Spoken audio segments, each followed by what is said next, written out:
Welcome to the Security Operative Podcast. This is Tony O'Brien of Security Operative Consultancy Services, here to share with you my perspectives from the world of security and risk management. Enjoy the episode. Hello everyone and welcome to this episode of the Security Operative Podcast. Tony O'Brien here again from Security Operative Consultancy Services. And this week we're going to talk a little bit about security risk assessment and site security surveys, carrying out site security surveys. Now, originally this episode of the podcast was supposed to be based upon, or supposed to be a recording of a webinar that we did on this very subject.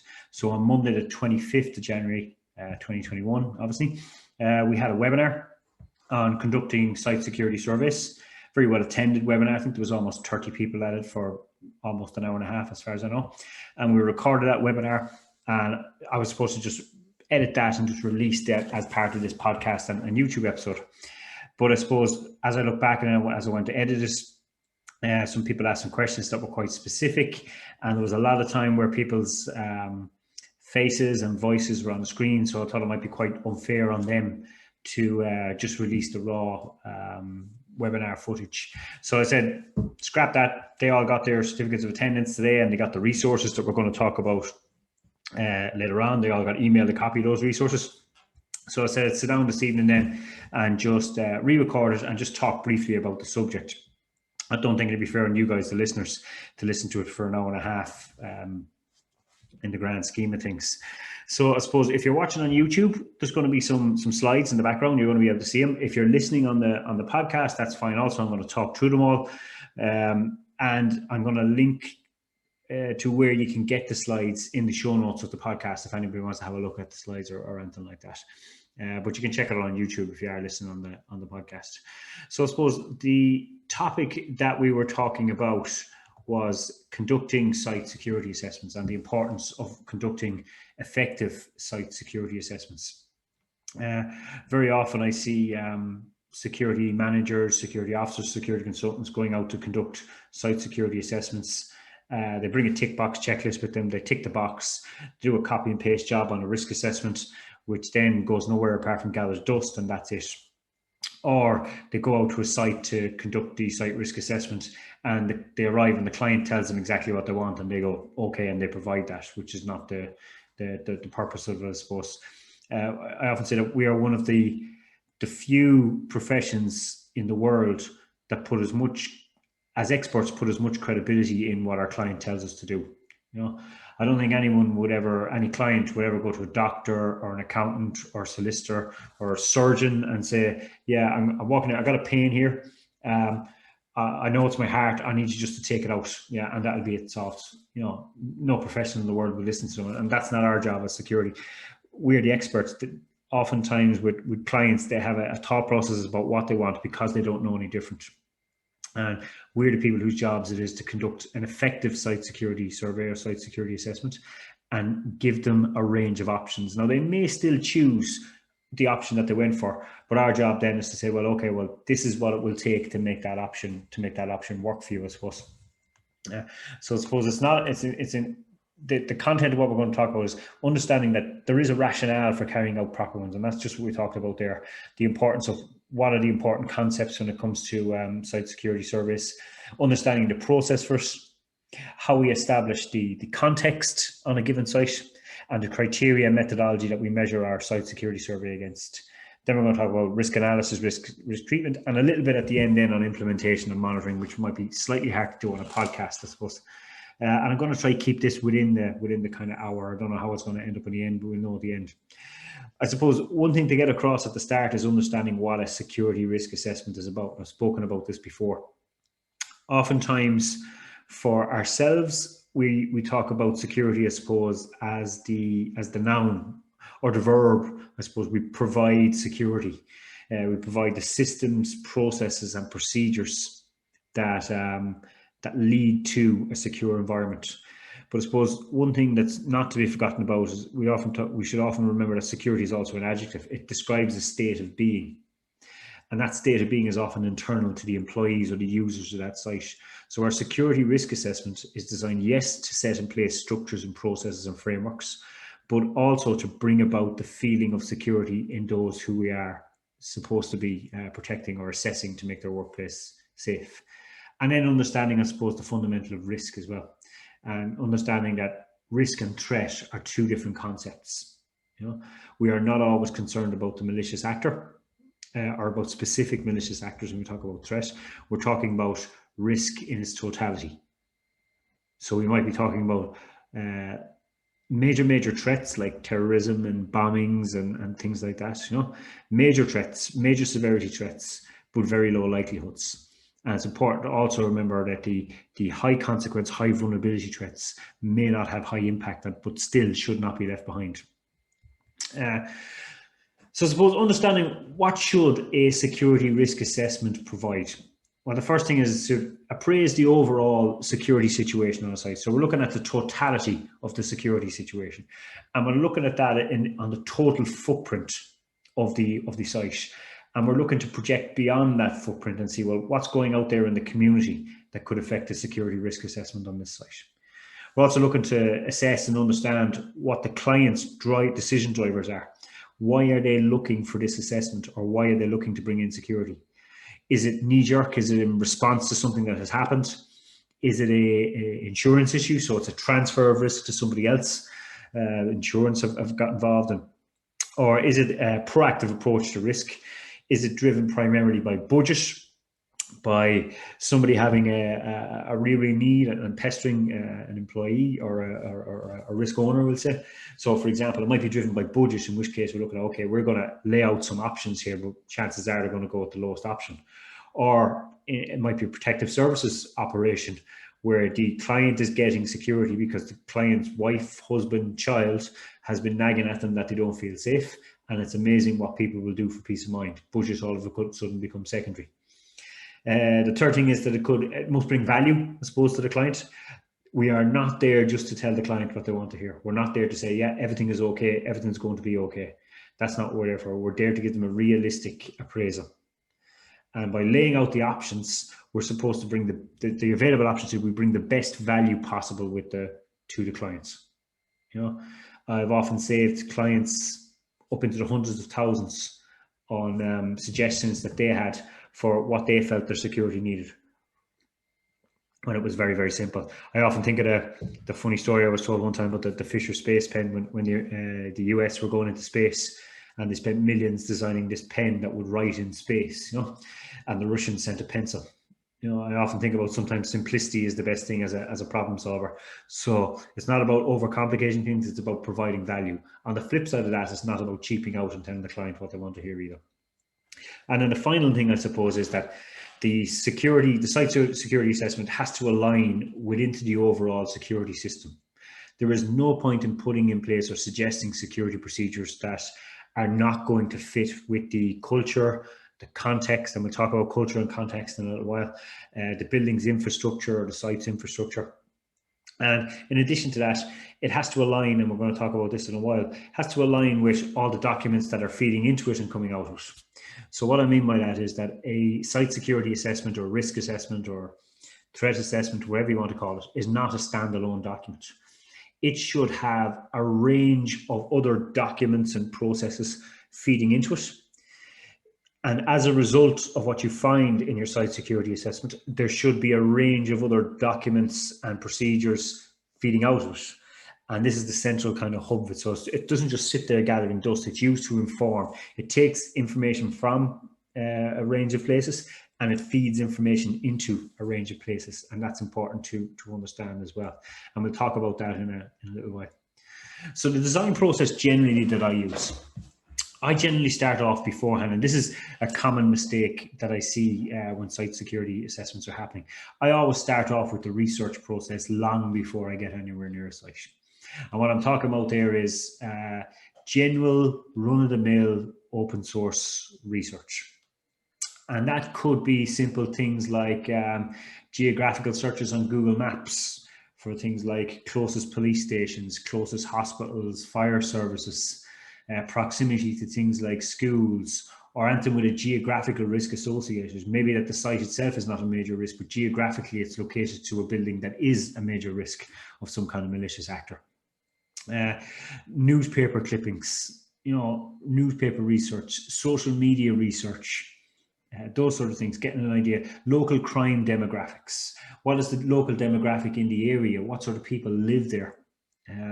Things like that. All that is very easily sourced on the internet and gives you a good baseline to start. Following that, I'll generally try to conduct some interviews with the key stakeholders, and we'll talk about stakeholder analysis in a little while, but we'll generally try to conduct some interviews with the people who are the project sponsor, who are calling us in, or with people who are influential on that site, stakeholders influential, long before we get there, to see what their views are on why they need security, what they would like security to achieve, how they would like security to fit in or not, and things like that. Get their idea about historical incidents, and often stuff will come out there. And only then will we go and do a site visit. I'm often concerned about people who get a phone call, immediately jump in a car, conduct a site visit and go out. That is not a security risk assessment or a site security assessment. You do your client no favors by going there and tick a box. By establishing the context first, you know the context in which you're operating when you go to the site visit. If you don't do that and you arrive on a site visit with none of that background research done, you're just ticking a box, and it will have very little relevance to the site. So we do our research, we conduct some interviews. I'll do a whole separate thing on how I conduct interviews and take notes from interviews in a week or two. It's a very defined process to how you should do that, how you should approach a case interview with a client, the type of notes that I take, how I then file those notes, and it's a whole separate podcast episode, I suppose. So then we take our site visit details, and I'll talk about that a little bit later on. I use a system for conducting the site visit, a risk assessment platform. I use, I spoke about it before in here. It's called iAuditor by a company called Safety Culture. I've used it for quite a long time. I'm almost completely paperless when it comes to sites or site visits. I will have all of my research, all of my interviews already fed into a section on my iAuditor template on the iPad or a tablet. I'll then have my template set up for the site visit. I'll answer the questions. I'll make my notes. I'll add my photographs, my handwritten notes, my signatures, all that kind of stuff. And I'll take that away, and that'll give me my site visit report and my research and site visit report. And once I have that, I'll begin to design my site security survey report. So I will take the findings from my site visit, what I found, all the research and the interview information, and I'll put that into a report. And I'll show you, for people who are watching on the screen, what that report will look like, but otherwise I'll talk through it for others. I will then deliver the report, and in that report, in my recommendations on that report, firstly, I'll have identified a range of risks. I'll have analysed those risks, evaluated them, and prioritised them. And for each of the high priority risks, I'll always deliver a range of options for the client. And I'll tell the client, based on my risk matrices, exactly how low I believe each of those options will take it. And each of those options might have a different cost involved. And it's up to the client then to decide. Sometimes then my job is done. That's all I was asked to do, was make those recommendations. Other times you will be asked to stay around and maybe stand over some project implementation. So you might be saying, okay, I want to pick option B, and you might be put in charge of implementing it. And then we go into project management mode. We come up with a project plan, we come up with a work breakdown structure, and possibly a project flowchart, and we start implementing that project. But oftentimes that is not the case. That will be done internally by the client, or maybe by separate subcontractors. And then once it's involved or implemented, commissioned, we might have a role there in overseeing the commissioning. We then evaluate, well, how effective is it actually by perhaps another site visit? So that's the general run of it. I research, I carry out my interviews. Only when I've gathered all that research and I have my context will I conduct my site visit. Once I conduct my site visit and gather the on-site evidence, I'll then design my site security assessment report. I'll deliver that to the client with a range of options. The client will decide which option to implement, if any, and we'll evaluate the effectiveness of those options. And that will feed back into our research for further assessments then after that. So, like I mentioned it to you earlier on, we have a security risk review report, and that sits in the middle. And if you're looking at this on YouTube, you'll see all my surrounding things. We have to gather, first of all, if I skip ahead a little bit, we're going to look here at the ISO 31000 risk management process.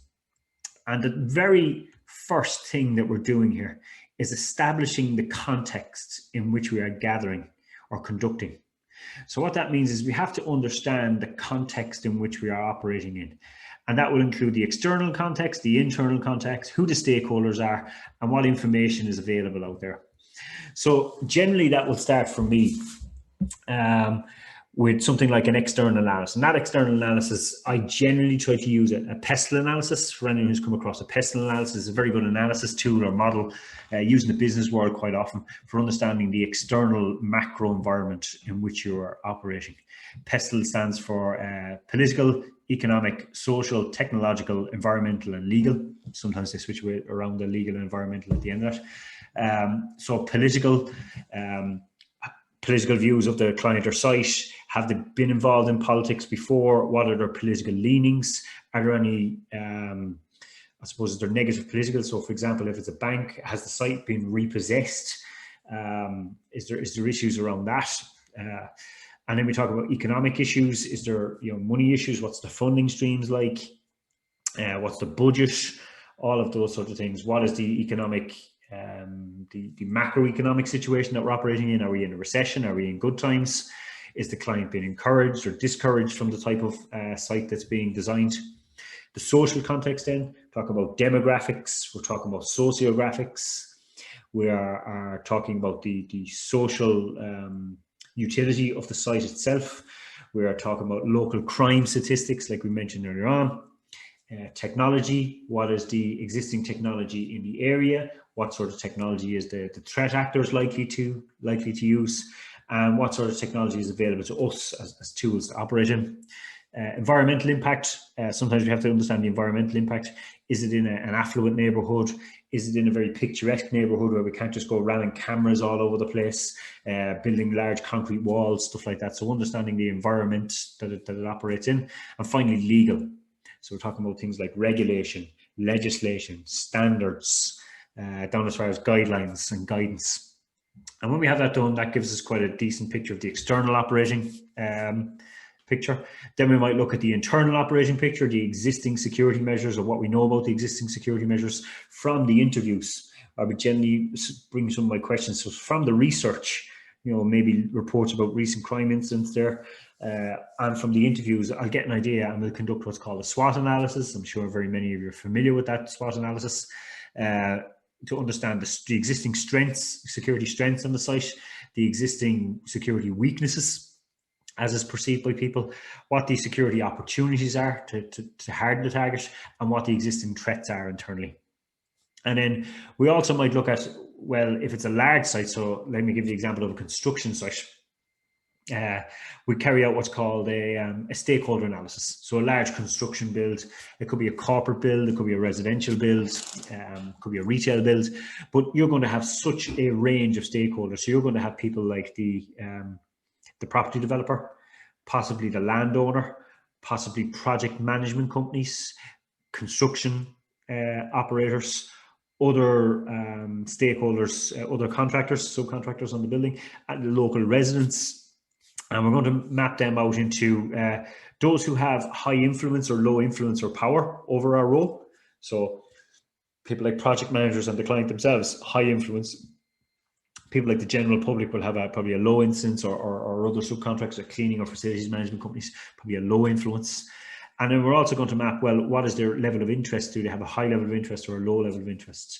So even though the landowner could have a high impact or high power over our position as a security provider, they probably have a low interest, and even though the local residents could have a high level of interest in how we do security on the site, they will possibly have a high level of power or low level of power to dictate how we do it. In addition to that, then we might have some open source intelligence feeding into our security risk review. We might have various standards or guidelines, and standards are important when it comes to criteria later on. It's always good to have a standard or a benchmark. So you could be talking about ISO standards, BIS or BSI standards, PAS standards, CPNI standards, any of those out there. And then the final thing I always say to be cognizant of, if you're doing it on a tendered or a competitive basis where you've won a tender, is that your security risk review has to hit the criterion based in the tender. So they are all really your inputs, and there's possibly more of those that will feed into the security risk review. And then out of that, you're probably going to have based on your security risk review, your recommendations and the options that you outline. You're probably going to have to build your SOP manuals, your assignments, your risk register will come out of that. Your safety statement will possibly come out of that. And then out of them will come a range of other things, other documents like the job specification for the people on that site, the equipment and assets inventory that's going to be needed for that site, the training and development plan that's going to be needed for that site. A range of other documents will come out of that security risk review and its sub-documents then after that. So like we said, we've established the context, we've done our interviews, we've done our OSINT, we've done our external and external analysis. Next thing then is to get into the meat and bones of the risk management process. Going to the site, we're going to identify the risks and we're going to analyze those risks against our criteria. So now it becomes important to understand the differences, I suppose, between a security risk assessment and a safety risk assessment. And I harp on about this all the time. Now, we're going to talk here about quantitative matrices. So 1 to 5 risk assessment matrices, 1 being low, 5 being high, or 1 being low severity, 5. There's loads of them out there. There are problems with quantitative risk criterion. We all know that, you know. But I always talk about it, particularly here in Ireland. In the UK, you'll have GCSEs. In Ireland, here we have the Leaving Cert, like your high school exams in America. I always say, look, they are the least unfair system that we have. You know, there is problems with them. We know that those problems can be addressed if you do it carefully, but they are the best bad solution that we have, effectively, you know, in quite a lot of cases. In why I say that, are there other more scientific methods that measure risk better? Yes, there are. Okay, but oftentimes when we're putting that across to the client will not be familiar or understand many of those systems. So sometimes a 1 to 5 numerical based or qualitative based risk assessment matrix is the most suitable option, while it may not be the best option. Now, why I say that a security risk assessment and a safety risk assessment should be treated differently. For the safety risk assessment, it generally falls on the line of a 2-dimensional risk matrix, the likelihood on one side and the severity of consequence on another side. So here we have a number, we have likelihood versus severity. Sometimes it'll be probability versus consequence, or it could be threats versus vulnerabilities, whatever type of assessment that you're doing. The issue with the health and safety based risk assessments is on the severity matrix. Generally, health and safety based risk assessments rank severity based on the risk of personal injury or death. And that's often not the most suitable criterion for measuring security risk. For example, information security breach, or access control breach, or vandalism on the outside of the site. They will all register as quite low on the severity scale if you measure it on a safety risk assessment. So it's important for us to measure using the right measurement tools in the first place. Now, this is one that I have here. I have to give credit where it's from. It's from the Security Risk Management Aid Memoir, written by Mr. Julian Talbot. It's my go-to piece of, I suppose, information or booklet. I have the Security Risk Management Body of Knowledge book here. It's an absolute tome, it's a volume. It's not something I'm going to be carrying around with me, but what I do often carry around, if I can stop this share for a second, is the Kindle version of the Security Risk Management Aid Memoir. Now, for those of you watching on YouTube, you may be able to see it on the screen here. This is it here. You can buy it on Kindle. I believe it's about €7 on Kindle. It's fits on my phone or on my tablet. Has all of the general I suppose, core concepts from the body of knowledge book, all of the general things that you might need, and it's a very good reference. And I like the matrix that they use in that. So it's a three-dimensional matrix, or two-dimensional matrix in most things, has a likelihood frame with a qualitative and a historical or a range of different likelihood probabilities in it.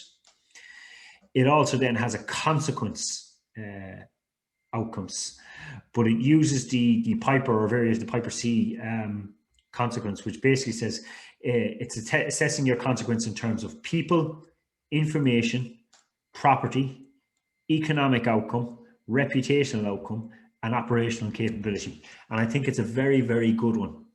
I forget exactly what page it's taken from. And then it maps those onto it. Now I use a kind of a modification on that, just a slight modification on that. In terms of, I use a three-pronged approach. I quantitatively rate the likelihood 1 to 5 in terms of likelihood or probability.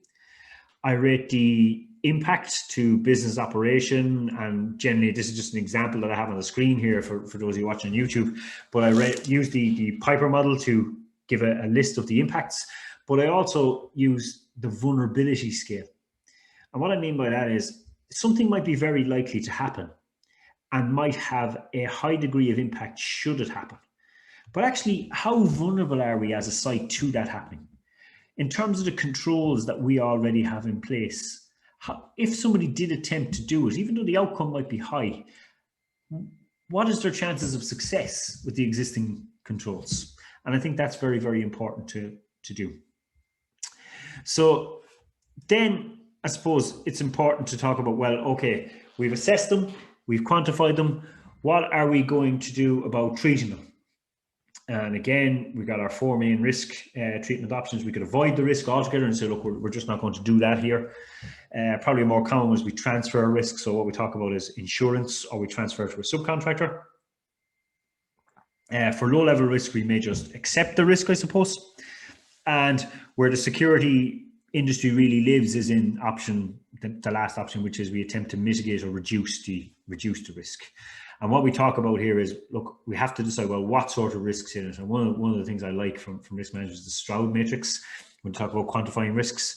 And that talks about BAU risks, business as usual risks. So it might be things like theft, fraud, burglary, vandalism. We know it's a high likelihood that it is going to happen, but the impact is kind of minimal on the business operations or on injury or death or on financial or reputational. There is going to be routine risks. So you're going to have phishing attacks, attempted denial of service attacks. You're going to have insider risks. And what we mean there is that, there's a slightly higher impact. There's a likelihood this will happen. We're slightly more vulnerable to it because the control measures tend to be less, and the impact is potentially higher. Then we get to our swans, or if you believe in those, the white swan and the black swan, things like, unprecedented stuff, depending on where it is, a terror attack on a florist, in an urban town, or sorry, a rural town type thing, those sort of stuff. Very few of those in actuality, I suppose. Don't even try and come here and mention a pandemic as a swan, because it's absolutely not. And then we talk about the ones that we really should be concerned about, are danger zone ones, and they are ones that we have a high likelihood that it might happen, or a medium likelihood that it might happen, but ones which we are vulnerable to with the existing control measures and would have a very high impact. So we're talking about things like if you're operating in hostile environments, medium to high likelihood something's going to happen, very high impact, and we may also be quite vulnerable to it depending on the procedures, etc., that we have in place. Or you might be talking about a serious privacy breach or a serious reputational damage case. So we're going to quantify them and decide, okay, well, what is it that we are going to try to do to mitigate those or reduce those down to an acceptable level, down to an area where we can get them to acceptable. And there's a couple of things to understand then, I suppose. Firstly is you and your clients, I suppose, risk appetite, knowing what the client's risk appetite is. Are they risk averse, or are they willing to accept a certain level of risk? And then being able to know what I would call your ALAP, your as low as reasonably practical, and being honest with the client about this. Not saying, I saw a response to a tender that I was working on with a client there recently, a retail client, and one of the responses came in from a well-known security operator, international security operator, and the tender contained a line about how they were going to reduce stock loss, etc. And that line was that we will eliminate stock loss in your store within the 12-month duration of this contract. And I said, well, that's optimistic, to say the least. When we're outlining our options, we have, okay, here is your existing risk. If you do this risk treatment, we are going to bring it down to this. If you choose option A, this is as low as we can reasonably get your risk. If we choose option B, we can get it maybe a little bit lower, but it will cost you more. And if we choose option C, we can get it a little bit lower again, but it's going to cost you a lot more. So understanding those things, that you cannot eradicate risk. We're trying to get it as low as reasonably practical, dependent on the client's level of risk appetite and how much they're willing to come in with. So we plot that in our risk register then. So on the risk register, we would have our threat criteria. We would list our risks, what category they fall into, and a description of the risk that might come with it. And we rate it: likelihood, vulnerability, impact. And we number those three, we multiply those three together to get our risk rating, our current risk rating. So if we're using a 1 to 5 scale, we have our likelihood 1 to 5, our vulnerability 1 to 5, and our impact 1 to 5. And we multiply those together. So the top score there is 225, 5 by 5 by 5, when we're carrying out. If you've got a 225 risk rating on any of your threats or risks, you really should be avoiding it. In terms of what we do with that, then we have to decide, well, what ones are we going to avoid? What ones are we going to transfer? What ones are we going to accept? So in terms of how we would categorize what is going to go on the actual risk register, what will go on the risk assessment or risk register when we're giving it to the client based on our survey. So we're going to say, okay, probably Anton, we pick a median level of risk. Our risk appetite is 110 or 120, depending on the client, I suppose, you know.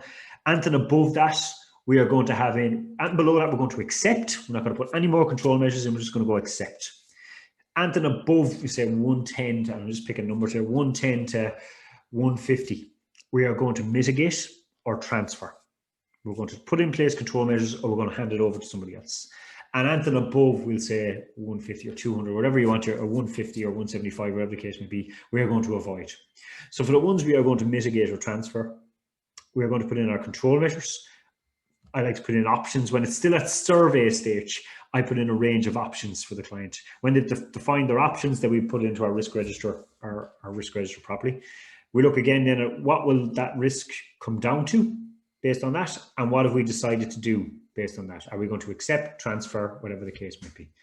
And after that, our job is quite possibly done. We hand over this with a range of options to our clients. So what I'm looking at, what I'm going to talk about now is, well, how would we hand that over? And I generally hand that over in a site risk survey or risk review report. So like I said, I'm completely paperless. I use two platforms. For my site walk around and site visit, I use iAuditor. I have my own template set up in here.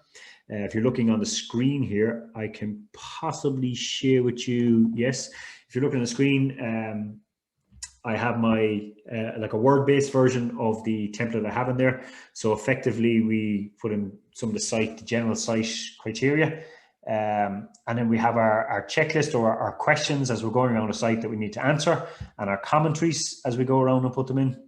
And that all transfers back up to the top once we complete it into our general observations for each of the 9 areas that we are looking at. Generally, when I'm going around looking at a site, I look at it from the point of view of existing risk assessments, management policies and procedures, the physical security measures in place, the access control measures, employee security, information security, security of materials and assets on the site, emergency response processes, and their crisis management procedures. And at the end, I'll look at their existing protocols for reviews and audits. And I'll have a range of questions, sometimes between kind of 8 and 10 questions for each of those areas that I need to address or answer as I'm walking around. I'll fill that in iAuditor. I'll add in my photographs. I'll add in my notes. I'll add in sometimes audio or video into it. And then what I will do is I will transfer that iAudit report, my site visit report, to a PDF, and I'll send it. And it'll go to me, first of all. And then what I'll do is I will transfer the findings of that into my site security. Now, into my site security risk review. And when I do my site security risk review, I do my paper-based, recommendations and stuff like that, and I'll go through the format that I use for it. But then also I put in place my risk assessment or proposed risk register based on what I found. And the platform that I use for that, and I really, really cannot recommend this platform enough. I've recommended it to a range of people over the years, is the Sectara platform. It's I believe an Australian-based platform. You can find it on sectara.com, sectara.com. Fantastic platform. There's a free plan that you can go in and try out, but I think the small business plan is like $100 annual or something like that, 100 Australian. So, and it's everything you could ever need in terms of conducting really, really thorough. They put all the things in there that you need. They're really, really thorough and really, really effective. I don't work for them. I have no affiliation with them.